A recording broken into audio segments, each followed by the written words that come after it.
I hate to bring this up, but you Democrats say the exact same thing when Obama or Biden bombs Syria and shit. Oh, we're not at war. Congress needs to declare war. Obama. Okay, and there's more to that comment. And you're so close. You're so close, but you're not getting it.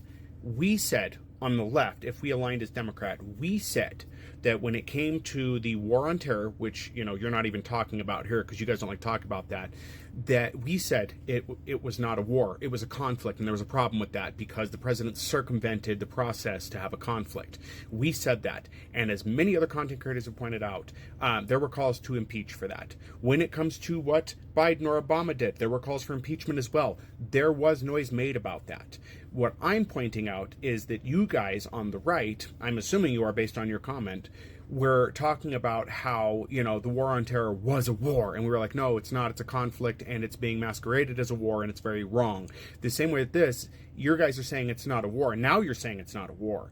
And I think that's because you guys are afraid that it's going to be. That the process is either going to be circumvented again and it's going to be masqueraded as a war, or we're all going to have war. Everybody on the right, whether you are not, everybody on the right was fine claiming we should go to war, we should go to war. And now that it may happen, now they're really quick to try to point the finger at someone else. Again, it's just blame shifting. No, I didn't support any of these conflicts. I don't think we should have gotten involved in any of them. I've said that for a while. So no, trying to lump everybody together is you falling for propaganda that tries to make everybody look the same when that's not the case. Tries to blur the lines where it shouldn't be blurred so everybody can feel more comfortable about themselves, especially those on the right who don't understand history and don't know what's actually happened. So I appreciate your frustration with the situation. And again, I don't know what side you're aligning with. I'm making an assumption on that fact here. If I'm wrong, so be it. But it doesn't change the fact simply that no, both sides are not the same.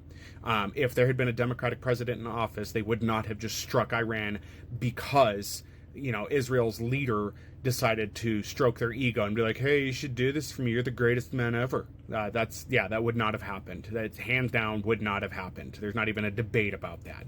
I know they're trying to spin it into that, but no. Anyway, I hope that helps.